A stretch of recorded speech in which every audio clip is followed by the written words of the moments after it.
જય શ્રી કૃષ્ણ બધા, કેમ છો? તો સરસ મજાની સાંજ, રેની સાંજ છે. આજે 6 વાગ્યા છે અને 17 ડિગ્રી છે, એટલે ઠંડુ છે વાતાવરણ અને મસ્ત મજાનો રેન પડે છે. જુઓ, સરસ મજા આવે એવું.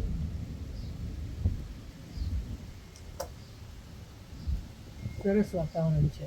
આઈ હોપ કે ઇન્ડિયામાં બી ફટાફટ વરસાદ આવી જાય ને બધાને ઠંડા કરી દે. બહુ જ ગરમી પડી છે આ વખતે ત્યાં, તો હોપ કે ત્યાં બી જલ્દી જલ્દી વરસાદ આવી જાય ને બહુ મસ્ત આવો ગ્રીનરી અને બધાને ઠંડુ કરી દે. તો સાંજ પડી એટલે ડિનર બનવાનું તૈયારી. તો અહીંયા જો શાકભાજી લાવીને બધું અંદર ભરી દીધું અને આ 2 જોડી કે 3 જોડી છે, 3 જોડી છે જરા રેડી કરી દીધી છે કોથમીર, કેમ કે આજે ચટણી બનાવીને ભજીયા તમને ખબર છે હું ભરી દેતી હોઉં છું, તો ચટણી બનાવી છે એટલે એને બહાર રાખ્યું છે, બાકી બધું અંદર ભરી દીધું. અને અહીંયા આપણે આજે બનાવવાના છીએ દાલ મખની. તો આ છે આપણા અડદ, આખા અડદ અને સાથે રાજમા. 2 વાટકી અડદ હોય તો અડધી વાટકી રાજમા એટલા ઇનફ છે.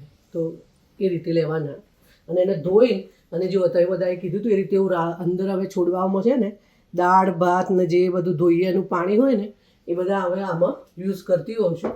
અને ખિલખિલાટ આપણા જો આ સરસ થઈ છે. અને આ એક બીજો પ્લાન્ટ નવો એડ થયો આપણે, એ છે ને શ્રીજીને સ્કૂલમાંથી મેડમે બ્લેસિંગમાં આપ્યો છે. અહીંયા લખ્યું છે bloom where you are plant miss કે. તો એના ટીચરે બ્લેસિંગમાં આ છોડવા આમાં આપેલો, આપણે આમાં રોપી દીધો છે. અને જો એનું બી આ બધું નવું આવ્યું છે, 1 વીક જેવું થયું અને રોપ્યા.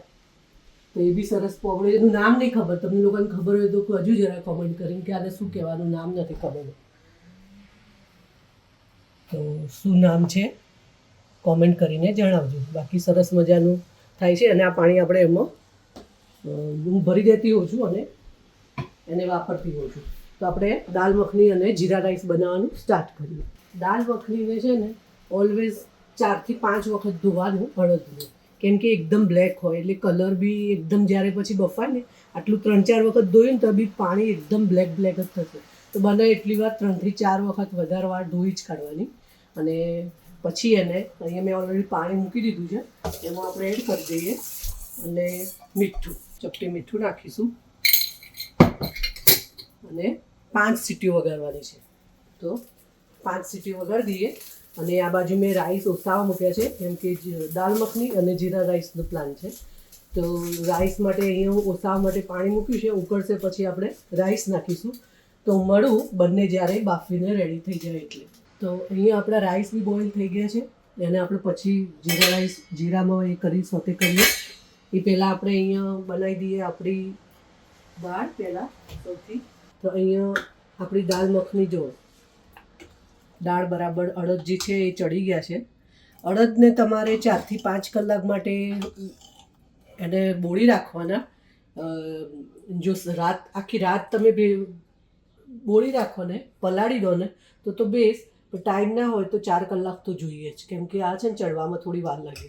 અને મેં 5 વિસલ વગાડી અને એની જાતે જ કુકર ખોલવા દીધું છે. મીન્સ કે એર જ્યાં સુધી તમારે જાતે નહીં ખોલવાની, કહેવાનું મતલબ બહાર નહીં કાઢવાની. એની જ્યારે જાતે ઠંડુ પડે ત્યારે જ વાપરવાનું. અને જુઓ 5 વિસલ વગાડી અને આવું થઈ ગયું છે એકદમ ઘાટું. અને આને આપણે થોડું થોડું આમ ભાગવાનું બી, આપણે જેમ જેમ બનાવતા જઈએ હું તમને બતાવું છું. આમ રેશમ જેવી થવી જોઈએ, કહેવાય ને એક સ્મૂથ દાળ થવી જોઈએ. એ આપણે બનાવીએ. તો અહીંયા આપણે સૌથી પહેલાં માખણમાં જ બનાવવાના દાલ મખની. નામમાં જ મખની એટલે આપણે માખણમાં જ થાય. ગેસ ચાલુ કરી દઈએ. અહીંયા બે ટામેટાની પ્યુરી રેડી કરી છે મેં. અહીંયા કાશ્મીરી મરચું છે અને પાણીથી થોડી ગોલ જેવું કરી દીધું છે, કેમ કે બળી ના જાય આપણે માખણમાં. અહીંયા આદુ લસણની પેસ્ટ છે, એ બી સેટ ટેપું પાણી નાખીને મેં મિક્સરમાં જ બ્લેન્ડ કરી દીધું છે. તો આપણે વઘારીએ. 1 મરચું લીધું છે, 2 લવિંગ અને 1 તમાલપત્ર. ગરમ થઈ જવા દઈએ બરાબર. બટરને મેલ્ટ થાય એટલે આપણે આપણી આ પૂરી નાખી દઈશું. આદુ લસણની પેસ્ટ જે બનાવી છે ને મિક્સરમાં બ્લેન્ડ કરી છે, તે પાણી નાખ્યું છે મેં એટલે એવી દેખાય છે. તમે એમને બી પેસ્ટ બનાવી શકો અને નાખી શકો. અહીંયા હવે આપણે અહીંયા નાખી દઈશું પ્યુરી ટામેટાની. અહીંયા આપણી પ્યુરી રેડી થાય છે. જે ધીમે ધીમે થવા દઈએ આપણે. ટામેટાં નાખ્યું છે અને બટર નાખ્યું છે એ બરાબર છૂટે આપણું ત્યાં સુધી આપણે ત્યાં હું તમને આ કહી દઉં કે આ જે બાફ્યા હોય ને આપણે એને થોડા આપણે ભાગી દઈશું. અને જે થિકનેસ જે કહેવાય ને આમ ભાગી દઈએ ને આમાં કંઈ આપણે પછી પાણી જેવું થાય જો આપણે આમ ભાગીએ ના તો થોડી થોડી ભાગી દેવાની દાળ મખની. આ રીતે તમે ભાજી પાઉં મેશર હોય ને એમથી બી મેશ કરી શકો છો. થોડું ભાગી દેવાનું તો થીક થઈ જાય અને એકદમ આમ રેશમ જેવી દાળ થઈ જોઈએ. એટલે થોડી ભાગેલી હોય હજુ જેમ જેમ બનશે ને એમ સરસ થશે. આપણે કલર માટે આજે કાશ્મીરી મરચું જ વાપરવાના છીએ. અને કેમ કે આનો દાળ મખનીના જે અડદ હોય ને એનો એકદમ બ્લેક થઈ જાય એમ એટલે સારું કલર રહે. એટલે આપણે જ્યાં સુધી કાશ્મીરી મરચું ઘરમાં હોય તો એ જ વાપરવાનું. અને અમે લોકો તો તીખું બહુ ઓછું ખાઈએ છીએ. પેલા મરચું વાપરવાની નથી આજે. અને નાખી દઈએ અને ધીમે ધીમે એની ગ્રેવી રેડી થવા દઈએ ત્યાં સુધી આપણે આ ભાગી દઈએ બરાબર. ગ્રેવીમાં જેટલું મીઠું જોઈએ ને એટલું આપણે થોડું આમાં નાખીશું. અને આમાં તો ઓલરેડી બાફતી વખતે મેં નાખ્યું છે એટલે હાલ બીજું વધારે નહીં નાખીએ પછી ખારું થઈ જાય. એટલે મીઠું નાખ્યું થોડું અને આપણું મારો ફેવરેટ કિચન કિંગ મસાલો તો થોડોક કિચન કિંગ મસાલો કેમ કે આમાં હળદર કે બીજું કંઈ જ નાખવાના નથી આપણે. કોઈ મસાલા એટલા ધાણા જીરું કે હળદર કે એ બધું કંઈ નાખવાની કોઈ જરૂર નહીં તો બી ટેસ્ટી અને સુપર થશે આપણી દાળ મખની.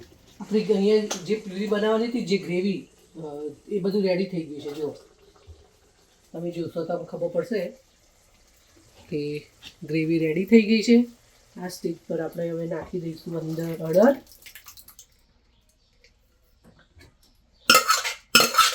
મસ્ત હલાવી દેવાની. જુઓ કલર આમ જ્યારે કુકરમાં હતું ત્યારે બ્લેક દેખાતું હતું તે ટામેટાં અને જે કશ્મીરી મરચું છે એનાથી આખું કલર ચેન્જ થઈ જાય પછી આપણે બનાવીએ એટલે. જિજ્ઞેશ તો જ્યારે બી હોટલમાં જતા હોય ને ત્યારે દાલ ફ્રાય અથવા દાલ મખની તો ઘણી વખત તો એક સબ્જી મંગાવે ને તો એક દાલ મખની અને નાન અથવા રોટી અથવા પરાઠા ઓર્ડર કરતા હોય છે. એમની ફેવરેટ છે આ દાલ મખની.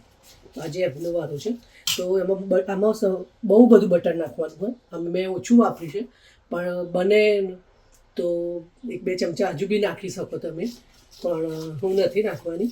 અને ક્રીમ હોય એટલે હેવી થઈ જાય બહુ બટર ને ક્રીમ ને બધું આવે એટલે ભારે પડે થોડી. અને જે આપણે ટામેટાની ગ્રેવી કરી છે ને એટલે એનાથી ખટાશ બી એમાં જ આવી જશે. બરાબર પાકવા દઈએ આપણે. બરાબર ગ્રેવી થાય તો પાકવા દેવાની. પાકે ને મતલબ ચડવા દેવાની. ચડે એટલે એમાં ખટાશ જે હોય ને એની રિયલ એ બહાર આવે. એટલે બીજું બધું કંઈ ખટાશમાં નાખવાની કે કંઈ જ જરૂર ન પડે. એટલે હવે મીઠું નાખ્યું છે. જોઈશું આપણે મીઠું ઓછું હશે તો મીઠું આપણે એડ કરીશું. અને આને દાળનું બને ને એટલું આમાં ભાગી લેવાની. હજુ બી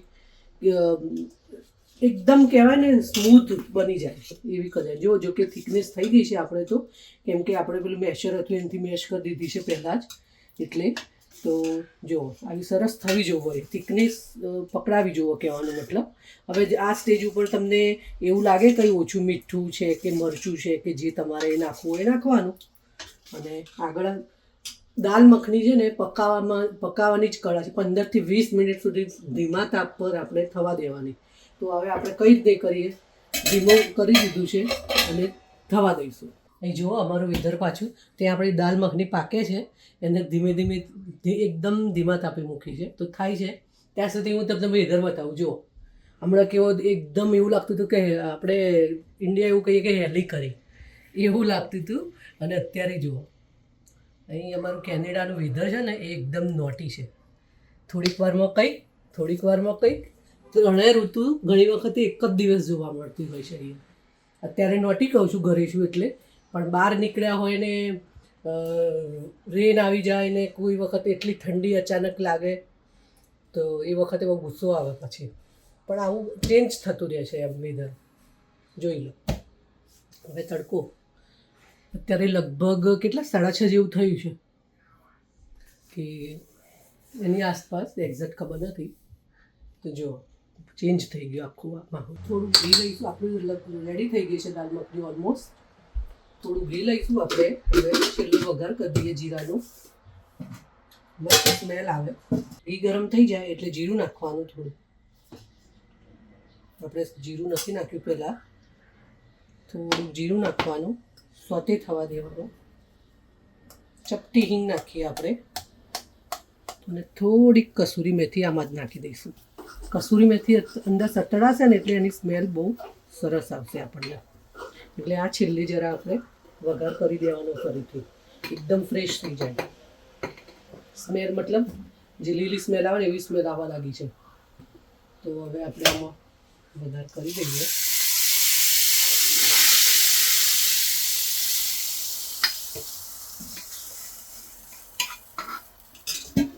ઢાંકી દઈએ, સ્મેલ થોડી અંદર રહે. અહીંયા દાલ મખની અહીંયા શિફ્ટ કરી દીધી છે મેં. અને અહીંયા જે વાસણમાં આપણે અહીંયા મેં રાઈસ મૂક્યા હતા ઓસાવા માટે, એમાં હું જીરા રાઈસ કરી દઈશ. અને અહીંયા એકદમ ધીમી મીડિયમ એક ઉપર જ છે. જ્યાં સુધી હું આ રેસીપી બતાવું રાઈસની અને પરોઠા સ્ટાર્ટ કરું ત્યાં સુધી ગરમ રહે.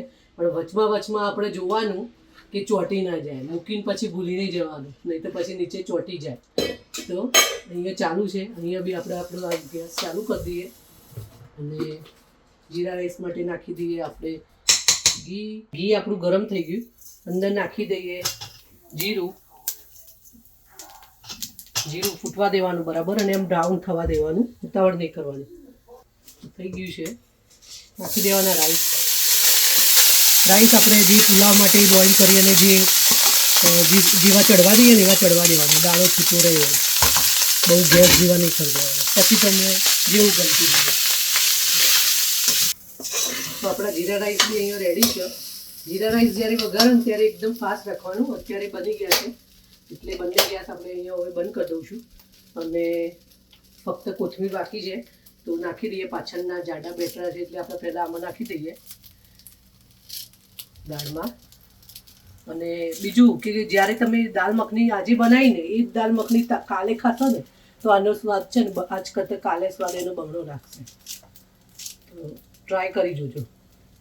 જેમ પાણીપુરી બી આપણે ઘરે બનાવીએ છીએ ને તો આજે બનાવી હોય ને આજે ખાધી હોય ને એના કરતાં બીજા દિવસથી તમને ટેસ્ટી લાગશે. મને તો એવું લાગે છે. તમે કમેન્ટ કરીને કહેજો શું તમારી જોડે એવું થાય છે. અહીં આપણા રાઈસ રેડી થઈ ગયા છે અને કોથમીરને બધું નંખાઈ ગયું. ગેસ બંધ થઈ જાય ને પછી આપણે ક્રીમ નાખીશું.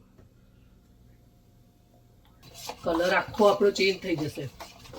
જો તમને અહીં ના ખબર પડે, કદાચ મારે અંધારું પડે છે તો હું તમને બહાર ટેબલ પર લઈ જઈને અને બતાવું, સર્વ કરું તમને ડીશમાં. આજે પ્લેટિંગ કરીએ. ચાલો તો આજે હવે આપણી દાલ મખની રેડી થઈ ગઈ છે અને હું તમને શેર કરીને બહાર અજવાળામાં દેખાડું. આપણે બી જરા પ્લેટિંગ કરીએ, બતાવું તમને. જુઓ અહીંયા તમે જોઈ શકો છો. અને થિકનેસ અને રાઈસ ને બધું આપણું સરસ મજાનું રેડી થઈ ગયું છે પ્લેટ. અને ટેસ્ટ બી એટલો જ સરસ છે.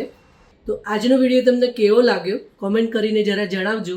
અને વિડીયો થોડો બી ગમે હોય તો લાઈક કરીને શેર કરજો અને ચેનલને સબસ્ક્રાઈબ કરવાનું ના ભૂલતા.